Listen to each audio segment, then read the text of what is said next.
나시린으로 자랐습니다.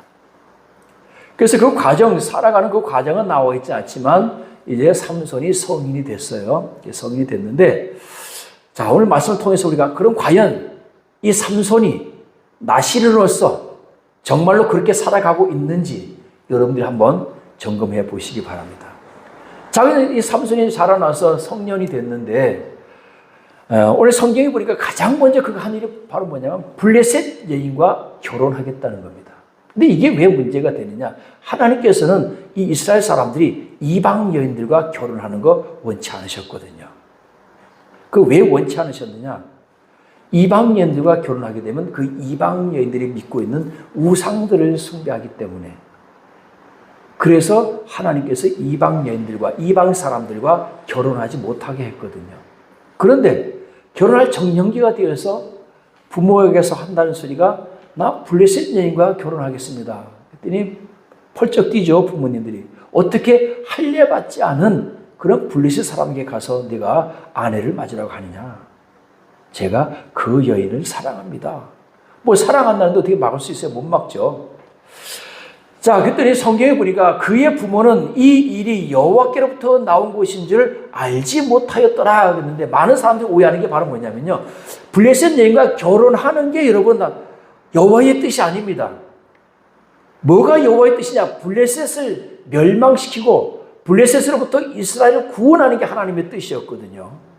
이제 그런 부분에 대해서 이제 제가 계속해서 말씀을 함께 나눌 텐데요. 자, 이렇게 해서 이제 블레셋 여인과 결혼하기 위해서 삼손이 갑니다.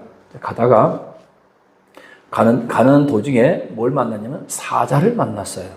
사자가 삼손에게 덤벼드니까 삼손이 여호와 영이 갑자기 임하심에 삼손이 그냥 그 사자를 염소 찢듯이 찢어서 죽여버렸습니다. 그리고 내려갔어요. 자, 뭐를 범했죠? 시체를 가까이 하지 말라 그랬는데 삼손이 뭐 했어요? 시체를 만들어 버렸죠. 자, 이런 이제 여러 가지 의미가 있지만 왜 하나님께서 독주를 마셔도 안 되고 머리를 깎아서도 안 되고 왜 시체를 만져서도 안 되느냐? 어떤 하나의 규례로만 보면 안 됩니다. 의미가 있는 거예요.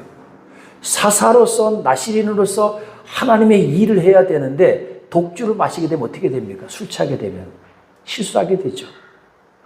그러다 보면 사사로서의 사명을 감당하기도 전에 잘못하면 죽을 수도 있기 때문에, 머리에 삭도를 대다 잘못해서 머리 깎다가 상처를 입어서 거기에 독이 들어가서 또 상하면 안 되기 때문에, 시체를 만지면 여러분 시체 속에는 엄청난 균들이 있거든요. 그 균들이 그 사람에게 와서 그 사람이 질병에 걸려서 죽기 때문에 그런 의미가 있습니다. 단순히 그냥 하지 말아라고 하는 그런 규례로서 그렇게 한 것이 아니고 사사로서 그 하나님의 일을 해야 되는데 그런 것들이 하나님의 일을 하지 못하도록 방해하기 때문에 그렇다라고 하는 것을 우리가 알아야 됩니다.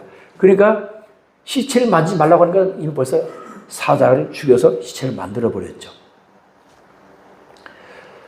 자, 블레셋 여인과 결혼해서 블레셋으로 들어가서 기회를 엿보다가 이스라엘을 구원하겠다라고 하는 것이 사실은 삼손의 계획이었습니다. 삼손은 하나님이 세우신 사사가 맞죠. 블레셋에서 이스라엘을 구원해야 하는 사명이 있는 것도 사실입니다. 그러나 그는 그 방법에 있어서 여러 가지 이제 오류를 범하게 돼요. 대개 여러분 지금까지 우리가 사사 계속 배워왔잖아요. 많은 사사들이 있었지만 그 사사들이 이스라엘을 구원할 때 어떻게 구원했습니까? 자기 마음대로 막 나가서 한 게 아니잖아요. 그죠? 하나님께서 사사를 세우시고 너 나가서 이렇게 하라 라고 해서 했는데, 오늘 말씀 속에 보면 이 삼손이 하나님께서 너 이렇게 하라 라고 해서 한 게 없어요. 하나님께서 급하시니까 여호와 영이 급하게 임하시니, 지금 급하거든요. 왜? 여호와 영이 급하게 임하지 않으면 지금 삼손이 죽게 됐으니까. 지금 여러분 사자가 지금 왔어요. 그러면 사자하고 삼손이 싸워야 되잖아. 여러분 사자하고 삼손하고 싸우면 누가 이겨요?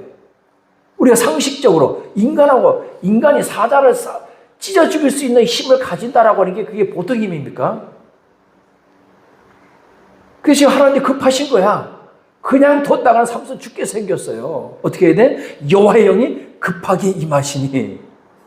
보세요. 때마다 하나님께서 여호와의 영이 급하게 임하시니. 그런 말이 많이 나옵니다. 왜? 하나님도 급하신 거예요. 안 그러면 삼손이 죽거든. 이스라엘 구원해야 되는데.